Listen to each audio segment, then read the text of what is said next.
Welcome to Technovation. I'm your host, Peter High. My guest today is Gili Raanan. Gili's an entrepreneur and venture capitalist based in Israel. He founded his first company, Sanctum, in 1997, and through that was involved in the invention of CAPTCHA, the challenge response test used to determine whether a user is human in order to deter bot attacks and spam. Around that same time, he invented the first web application firewall, AppShield. He also invented the first application penetration testing software, AppScan. In 2009, Gili pivoted from entrepreneur to advisor to and investor in entrepreneurs as he became a general partner at Sequoia Capital. In 2018, Gili founded Cyberstarts, an early-stage venture capital firm focused on cybersecurity startups. Israel has become a hotspot for cyber innovation, and Gili has been described to me as the godfather of cyber startups in that country. I look forward to learning more about his journey through this conversation. Gili Raanan, welcome to Technovation. It's great to speak with you. Pleasure is mine, and very happy to chat today. Thank you. I appreciate that. Well, I'd love to start with the beginning of the bio I just read and the founding of Sanctum. I'm curious where your entrepreneurial roots and interest come from. Why at such a young age were you driven to start a company and have the chutzpah to do something on your own?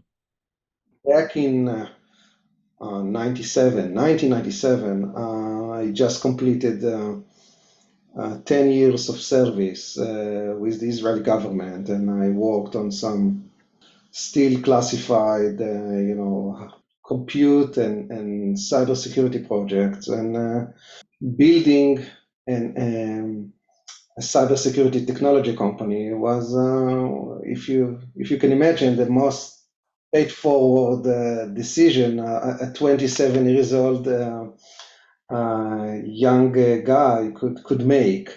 So it was a natural next step following my military service and work with the government. And in 1997, the VC and the startup landscape in Israel was significantly less developed than it is today.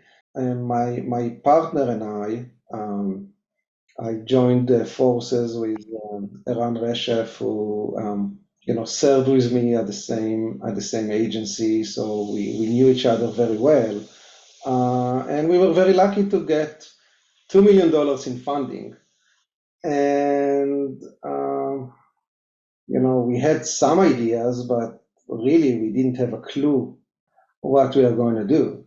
So we started a process that today I know is a product market fit process. And I teach many entrepreneurs the concept of a sunrise, which is the Cyberstarts branded the product market fit exercise. And back in 97, we had the pleasure of looking at the very immature, you could say even primitive cybersecurity landscape. To summarize it, you had antivirus products, and Checkpoint was, I believe, a still small, already public, but still small network firewall company out of Tel Aviv. So that was it. So we spent a few months looking at several ideas. And, if you look now at the technologies, the three technologies that we invented at the early days at Sanctum, one was the CAPTCHA. The second one was a hypervisor, predating VMware. I believe that we were the first team ever that managed to run the Windows operating system in Ring 1 or Ring 2 and not in Ring 0, if it means something to anyone today. And the third concept that we invented was the application level firewall. And when we look at the business, we really didn't know how to monetize CAPTCHA. We thought that building a company around HyperWise would take years of market education, So we picked the application firewall as our route for success, and we went ahead and built an application level firewall that, in many respects was the next step of the network firewall. It simply looked at port 80 and port 443 HTTP protocol, and attempted to block bad things at that level. So that's how we got into the whole field of application security, and that's how CAPTCHA was invented and implemented in the first day. That's remarkable. I appreciate you sharing that. I wonder if you can, I'd love to hear a little bit more about the concept of sunrise, as you put it, and your own product market fit. As you said, in some ways, it was the natural extension of the network firewall. And yet, of course, like it wasn't so natural that everyone was doing that. So talk about that several month seeking process that gave you the enthusiasm to be able to push forward with this idea. That's a terrific example, because I think that we did so many things wrong at Sanctum. And the Upshield and Upscan story I think, is very telling why you need to really focus on product market fit early. So it's a terrific example, and I think I've seen it so many times with so many ventures, even recently. So I think it's a lesson I'm happy to share with every founder. So we had a tech idea. We thought that application firewall would make sense, and we convinced ourselves that since network firewall is so successful product, why not an application level firewall? And we built a product, and it took us a year to really build it, and we even managed to find a couple of early clients, and then we realized it's almost impossible to sell it. And we were shocked to find out that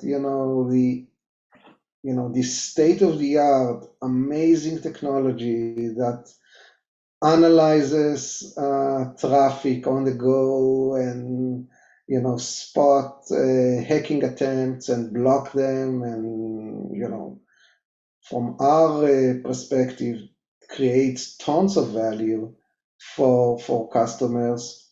Nobody wanted really to buy it, and the more we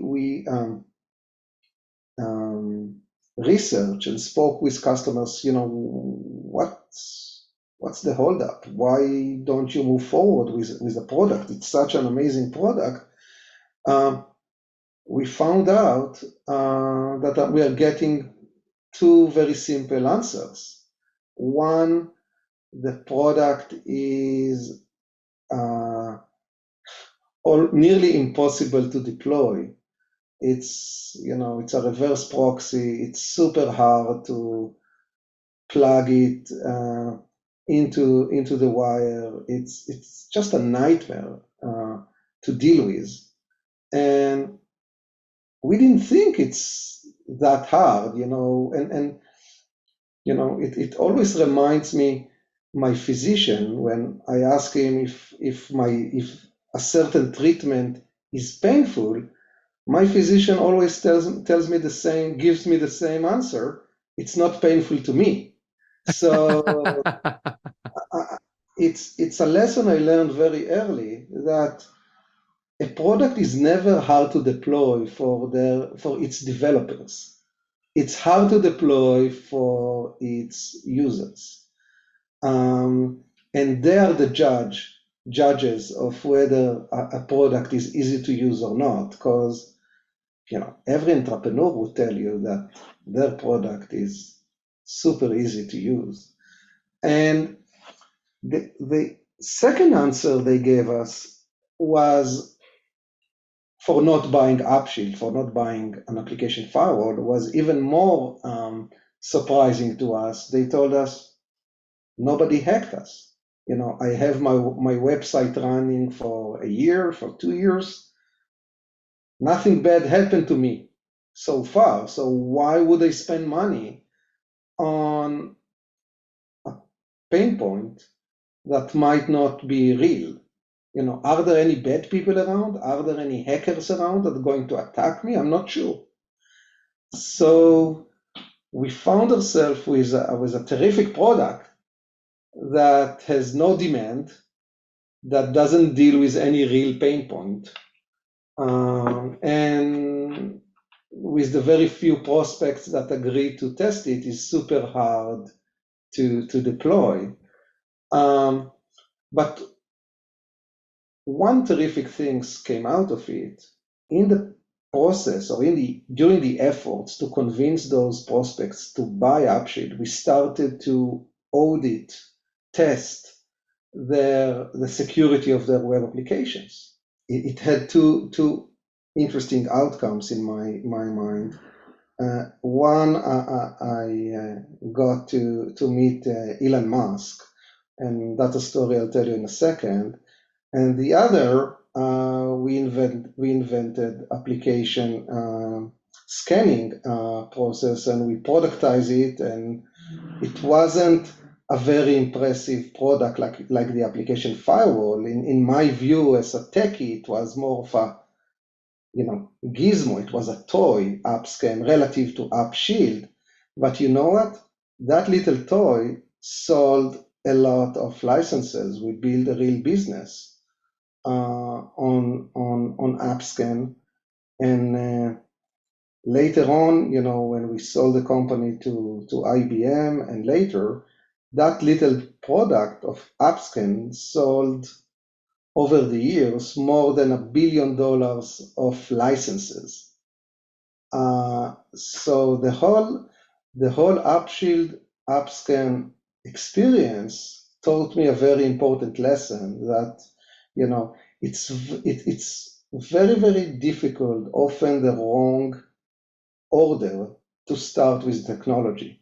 You should start with exploring the pain point, and always ask customers, what's the real perceived pain, and how do I solve it in a way that mere mortals can use? Those are the two fundamental mistakes we have done with Upshield at the early days at Sanctum. By the way, going back to Elon Musk, when one of our first prospects was an online bank called X.com, which was an early version of PayPal, and it was supposed to be our biggest deal ever. I think it was roughly a $500 million deal, and for us it was our most important deal. And we audited the website, and we got from X.com a user and password. We got the credential to the bank, and through those credentials, we managed to really, disassemble their entire security layer, and to the point we managed to move $1 million to our account, $1 million that were not ours.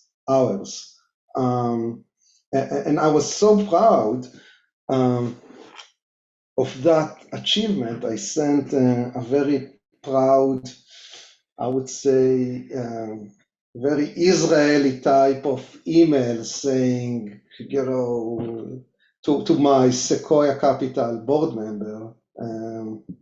At that time, it was Pierre Lamont. Telling him, hey, we are so smart, see, what did we do to X.com? We really managed to take down their entire security stack. And within a couple of hours, I got an email back from Elon Musk telling me something like, you idiot, how dare you, share my product weaknesses with my board member, because we had a shared board member. And that was the end of our biggest deal ever. We never got a deal, I can tell you that. So I learned another lesson. First close the deal and then go and tell your friends and definitely your board about it. But all those lessons really helped me to form a very comprehensive view on the way you should build products. And when I started Cyberstarts in 2018, I started with two principles. One is that I'm not investing in products or ideas.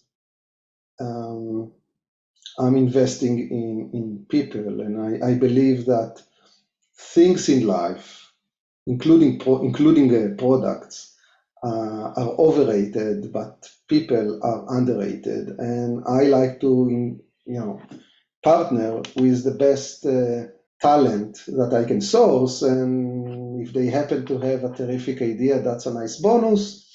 If they have a mediocre idea, no worries. I'll work with them and help them improve it. And if they don't have an idea at all, that's even better. I'll help them find an idea and build it. And the other principle is that we always start with a sunrise process. And a sunrise process, a real structured journey that takes anywhere between 9 to 18 months. And it always starts with exploring potential pain points and picking the most critical pain point that would enable us to build an important cybersecurity company. And we spent several months to understand the pain point, and then we spent several months to really figure out what's the right solution for that pain point. As I said, a solution that mere mortals can use, because I don't want to build another AppShield. I want to build AppScans. I want to build products that people really like, even if the technology by itself is not as shiny as the other products that actually nobody likes to buy. What a fascinating story, Gili. And I really like this idea of the product is never hard to deploy for developers. But it can be hard for users. And it sounds like naturally a lot of technologists don't have the empathy necessary or can't recreate the distance to be able to understand what users will go through. And speaking of empathy, I also find it fascinating that your own journey was one towards learning that lesson. In fact, I kind of wonder at the early stages whether you would have been an investor in your own company if today's Gili would have invested way back when. Perhaps, knowing what you know about your makeup, since you invest in people, you would be advising that young man to change a perspective in order to more quickly draw the lessons you've described. But it's the pain of that early process, the attempts and fumbles in the early stages that led to these hard-won lessons that ultimately proved enormously successful. And now you're in the process, if I'm understanding you correctly, of ensuring that those entrepreneurs that you're investing in don't need to take as long as you did to learn that lesson, that there's a faster path to take talent and grit and good ideas, but make sure that you're connecting the dots between that and an actual problem that needs to be solved for those who would be buying it. Is that a fair kind of synopsis? Absolutely. I think that the result of a deep product market fit process, if you do it correctly, would not just give you, a better product. It would accelerate everything about your venture. You'll get faster to product market fit. You'll get to a product that users are delighted to install and use, which means that you'll get to more deals faster. You'll be able to close bigger deals. You'll be able to raise more money sooner, and you'll raise more money. You'll be able to scale up your venture significantly earlier and faster than anyone else in the market. So that investment in terrific product market fit work would pay off in so many ways and in so many dimensions in your venture, and would be your real competitive advantage for many years to come. Yeah, very interesting. It's also fascinating, as you point out, it's important, I think, to reflect on the timing of your start at a point where cybersecurity was not the topic it is today. As you point out, a lot of the companies that you would approach didn't feel the pain, didn't understand what was to come, and viewing through today's lens, where each of us personally as well as professionally have reason to have grave concerns about the actions of bad actors and the necessity to have better hygiene practices, processes, and of course technology to ensure that we're safeguarding that which is sacred for us personally as well as professionally. Very different time when you were starting this out, and therefore making the case as to why people should care, I can only imagine, was itself a really arduous process, different from today. You didn't have the quote unquote advantage of major hacks, major issues for very well funded and well run even companies, so that it's not just like the dullards and the irresponsible who are having the pain, but on the contrary, some of the best companies on earth who are doing so, which naturally now the case is not nearly as arduous to make as to why these sorts of solutions are necessary. So I can only imagine in those early days, just the education process, forget your product for a moment, but just even kind of describing what's coming or why this is something you should care about must have been so much more difficult. Is that right?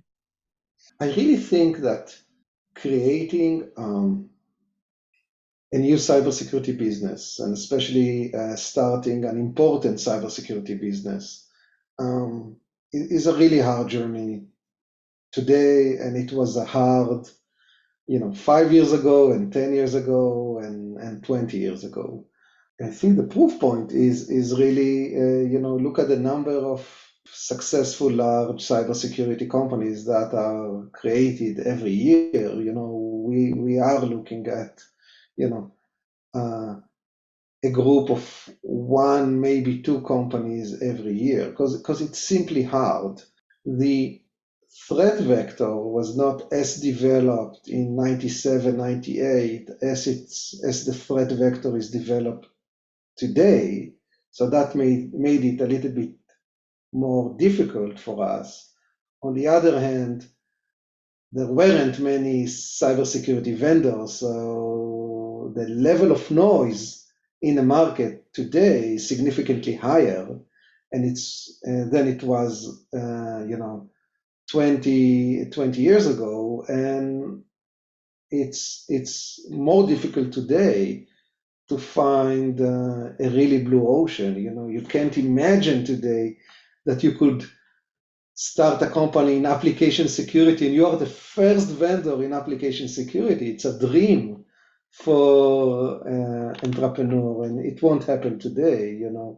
We are looking at very specialized teams that are attacking relatively well-defined categories. So in that respect, the game today is more sophisticated and more difficult. It's a fair point, a great point that you raised, that one needs to be that much more refined in terms of where they focus, because there are so many lanes that are already taken, and so many companies that have, at least for the time being, kind of won their slot, that it will be difficult to overtake. I want to talk briefly about your pivot from entrepreneur to investor. What inspired you to move from starting companies to helping others do that? Age and desire to really change a little bit my lifestyle. Running companies for 10 years was fun, but it was also super hard and had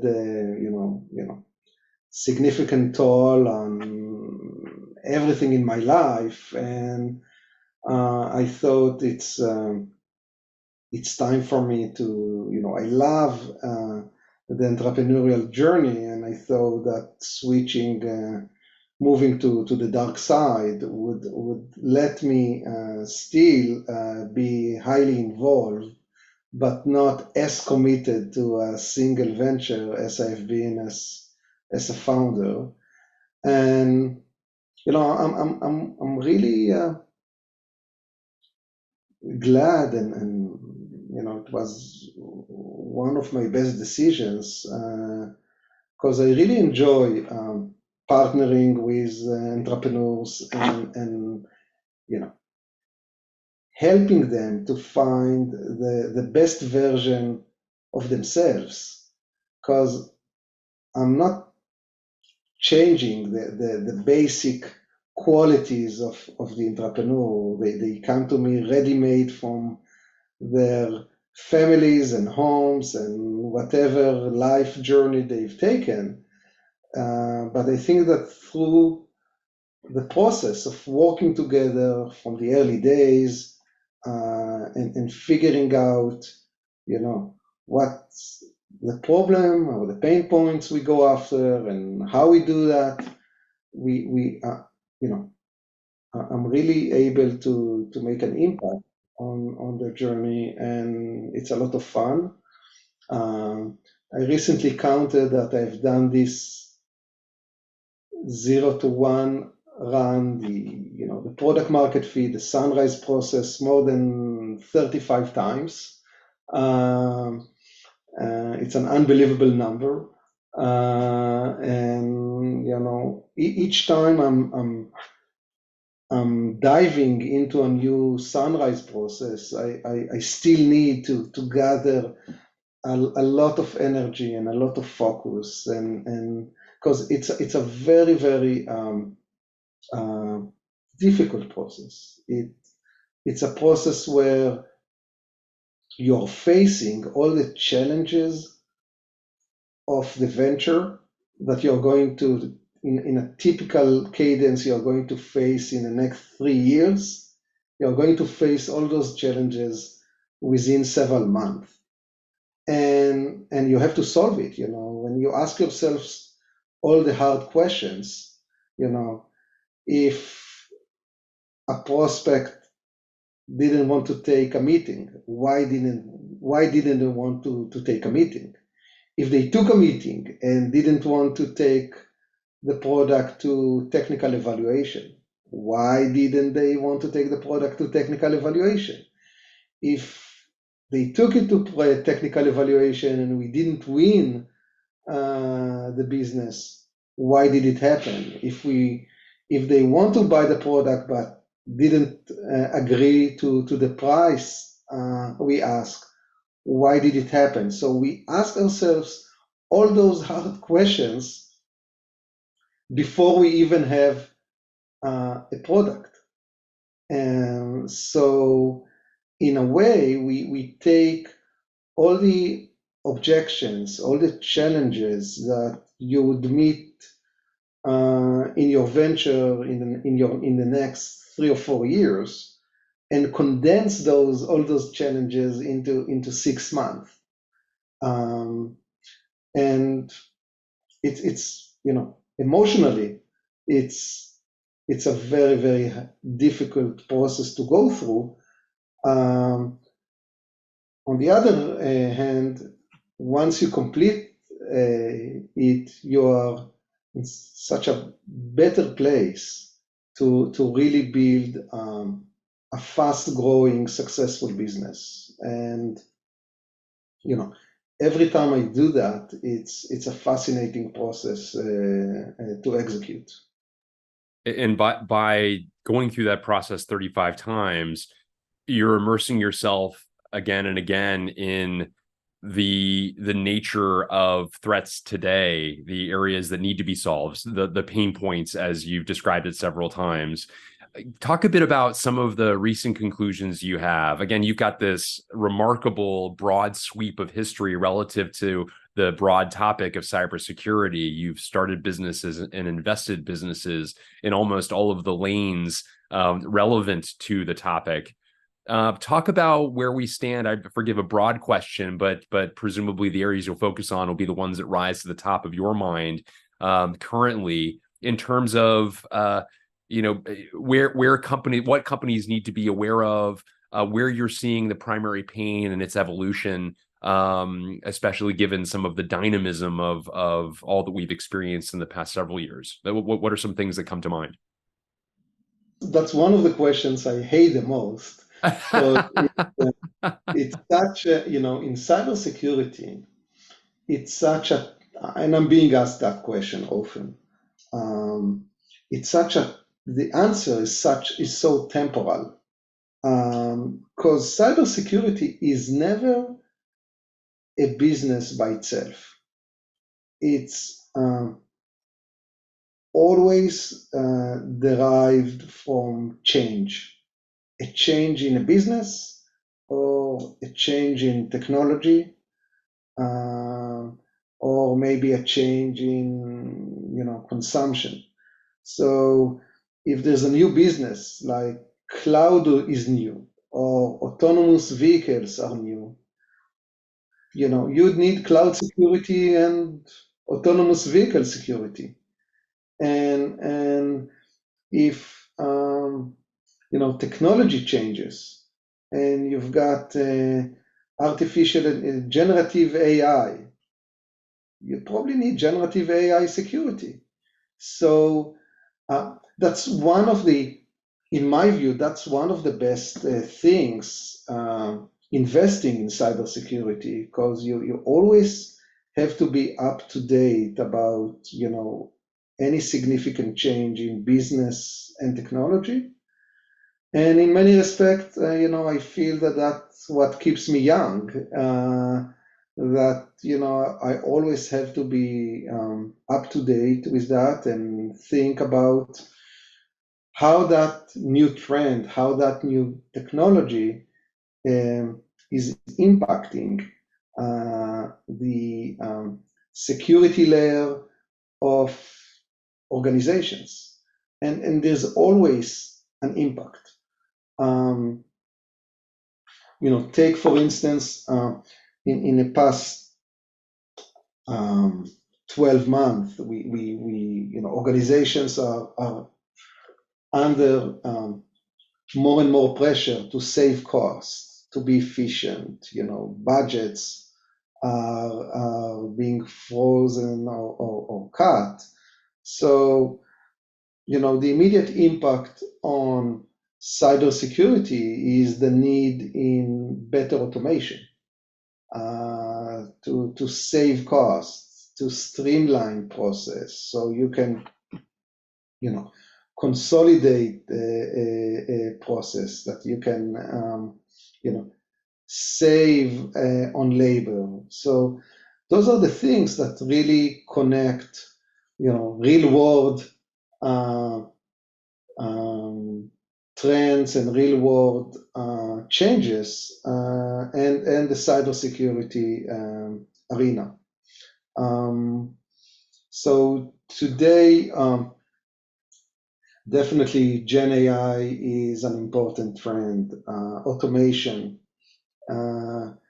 for cost saving and to compensate the shortage in expertise in cybersecurity. So automation is important. I think the real beauty in cybersecurity is that it's always changing.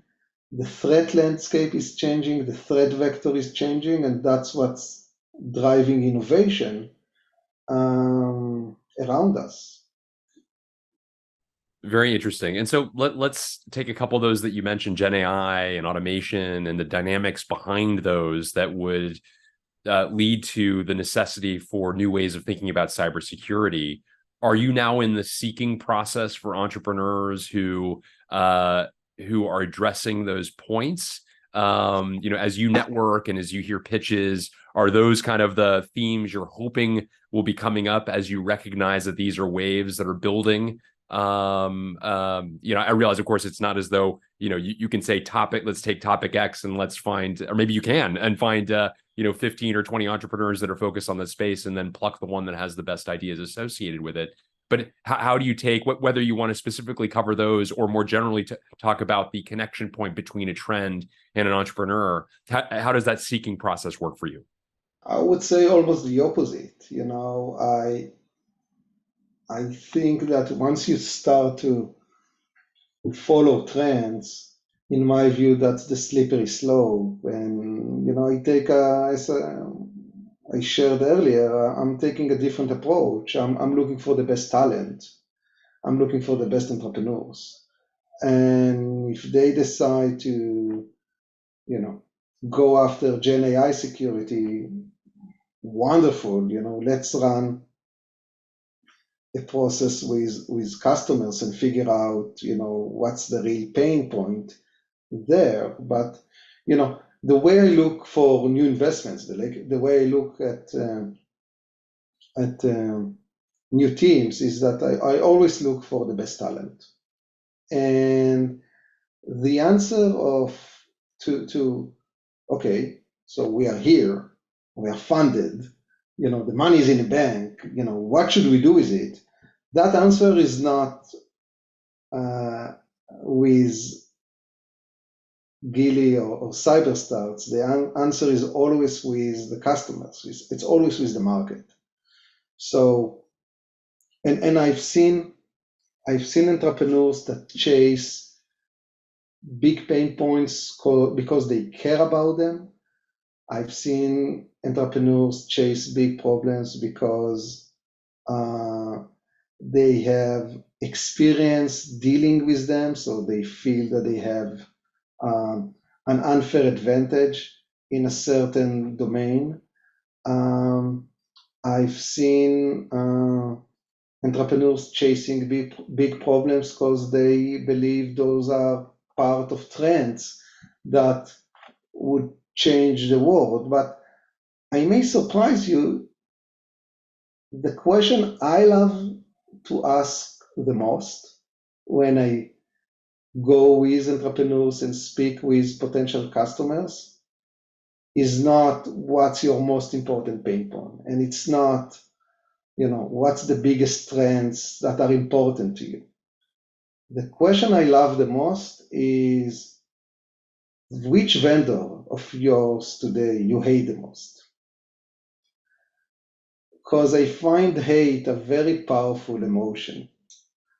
And if a customer hates a vendor because, they are not servicing them well, they are not priced correctly, whatever the reason is, they'll help you win that business. And if they hate one of the largest providers for cybersecurity, that's a wonderful area to really deep dive and explore.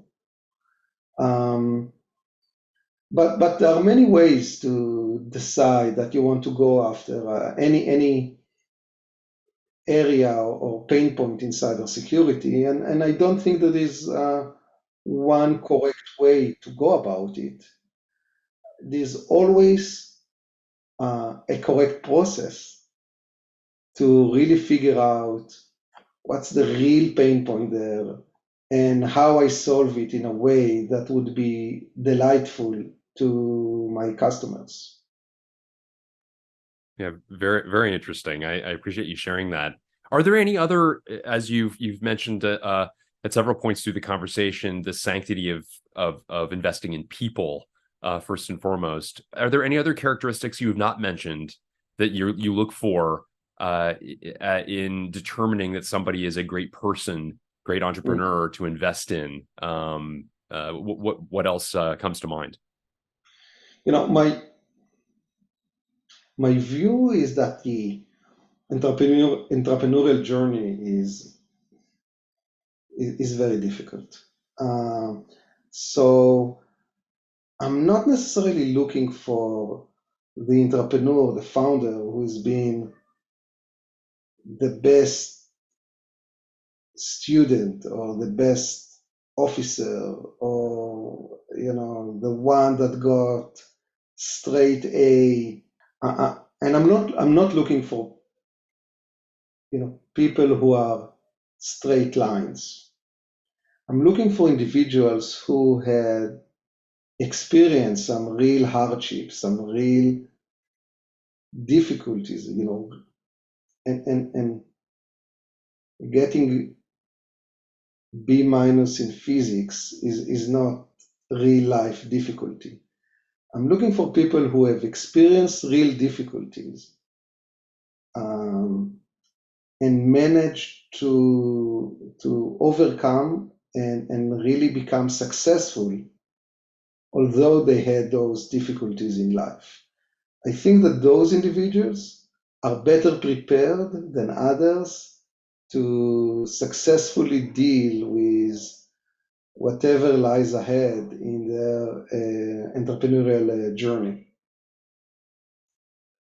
That's very, very interesting. I appreciate you sharing that as well. I also wanted to ask you, you have chosen a space that is in many ways about staving off the actions of bad actors.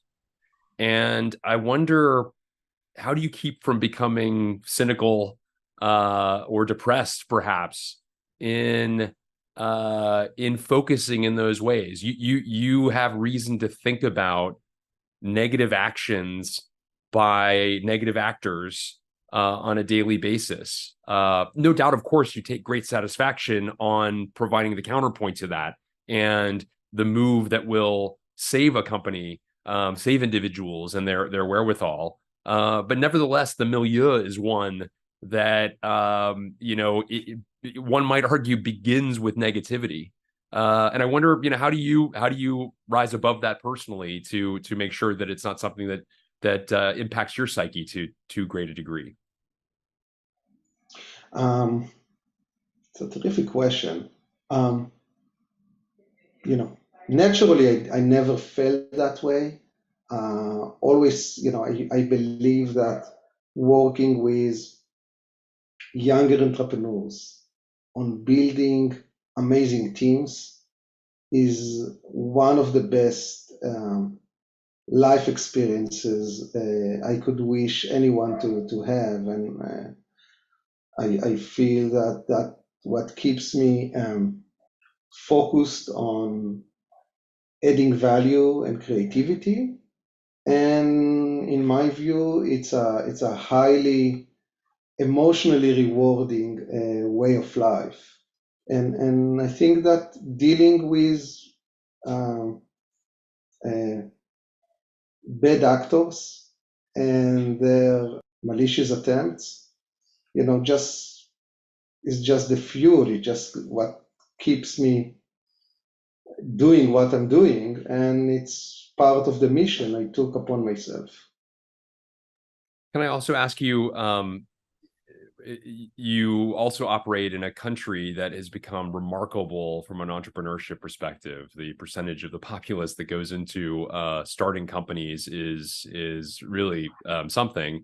What's your own diagnosis of that? Why is there such a risk tolerance, a drive, as you clearly have, to start new things, to take risks, to dream big, Are there aspects of living where you live and the makeup of society that is particularly suitable for that in your diagnosis?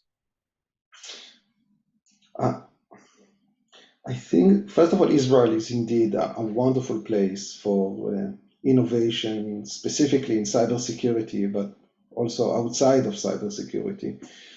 For cybersecurity, cybersecurity is a necessity in Israel.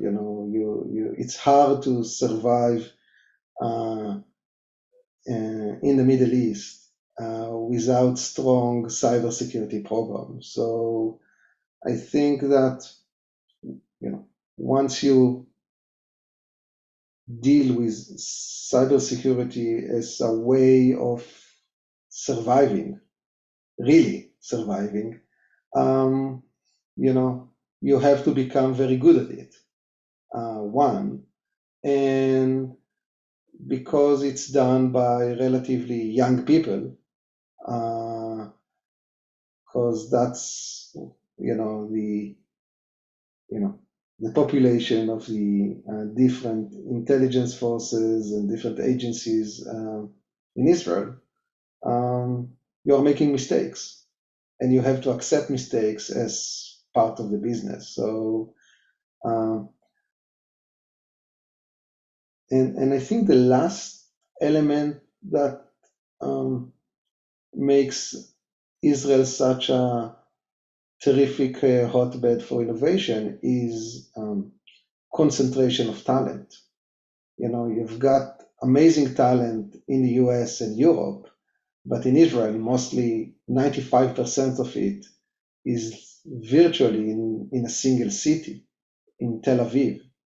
So you've got all that talent, sitting in 25 to 30 buildings in the heart of Tel Aviv. That makes information flow, that makes ideation, that make knowledge exchange significantly more efficient than any other alternative I know. So the necessity, the young age or demography, and the local geography that put all that talent in a tiny place, just accelerates the pace of innovation and makes it such a wonderful place as it is today. Well, Gili Raanan, thank you so much for a fascinating conversation, a fascinating journey that you've had from entrepreneur to investor, your insights as to how you pick the companies that you invest in, but also how you draw upon your own experience, your successes and your tough learnings along the way, and applying that to entrepreneurs who are following in your footsteps. It's been terrific to speak with you today, and appreciate you sharing your story. Peter, it's been a pleasure. Thank you so much.